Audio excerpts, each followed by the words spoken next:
Crowds laughed at the Rainbow Man for years, but when he allegedly started dropping smoke bombs, it was less funny. And now the cops say it's downright serious. He is wanted, armed and dangerous, and the feds say he's got a hit list.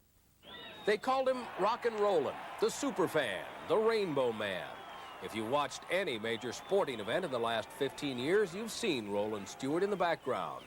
At the Masters Golf Championship, the Kentucky Derby, the World Series, the Super Bowl, you name it. He knew exactly where to stand so the cameras would pick him up, dancing around in wild outfits and a rainbow-colored wig. But most importantly, he carried a message, a sign or a T-shirt bearing the cryptic slogan, John 3:16.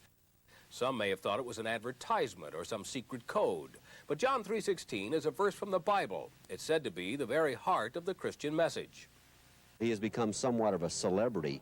Other than that, we don't know a whole lot about the guy. He travels around the country, going from place to place, and just shows up at major events. For years, Rollen Stewart was an inspiration to some, a joke to others, and an annoyance to TV sports directors. But now all that has changed. Police say the Rainbow Man has laid down his Bible and turned to more deadly props, a gun and bombs. I think his clowning days are over. The story is someone who went around touting good, who now has gone, as I said, to the other side, the dark side. The Rainbow Man is now wanted by the FBI for a string of bombings from Connecticut to California. He was arrested in April for disturbances at the Masters Golf Tournament, and police say he set off a timer wired to fireworks rockets at the Foreman Holyfield prize fight, and a similar device at a bowling tournament. Since then, police say he's been on the loose in Southern California, targeting churches, religious broadcasters, and newspaper offices, including the Orange County Register near Los Angeles. The seriousness of the devices that he has left in very public areas, and him being unseen, as opposed to his other days with the multicolored wig, him being very visible, the smile-friendly portrayal that he put on. Now it's more of a hidden, sinister type of role. Like the other attacks, the bomb at the paper wasn't designed to explode. It was a smoke bomb. Well, I just come back from lunch, and I went over to the seats there where you were sitting to get a newspaper before I came back to lunch. And there was a man sitting there, but I didn't really give him, much more than a second look.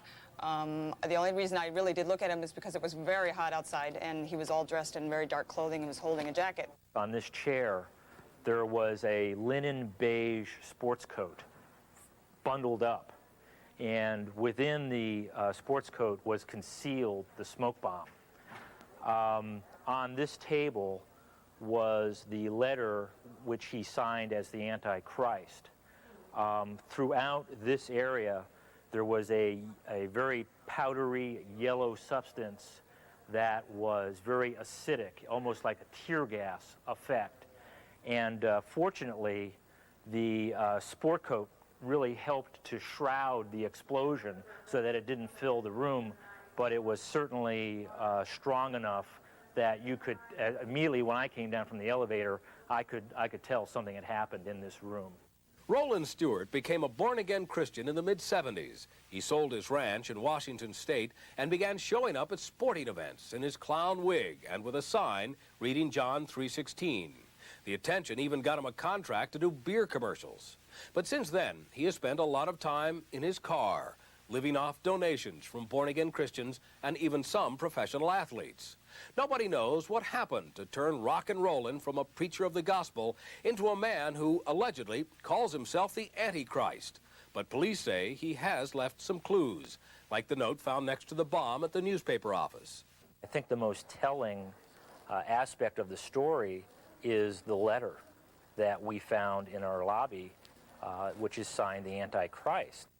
He writes that the Bible is a lie, and he promises to work to wipe out those who preach the Christian message.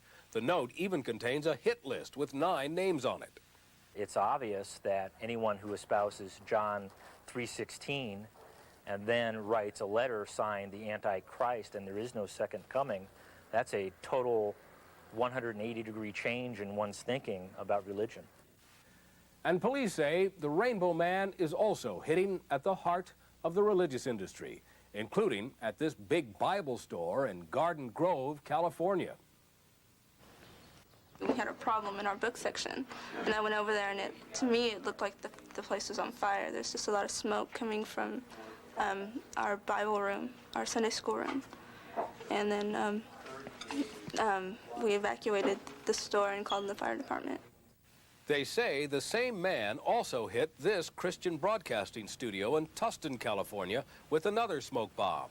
And the next day, during Good Friday services, authorities say he left another bomb inside Reverend Robert Schuller's Grand Crystal Cathedral.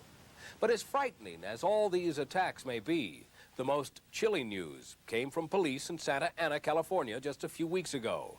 They say Rock and Rollin' bought a gun. Only he knows what he wants to accomplish.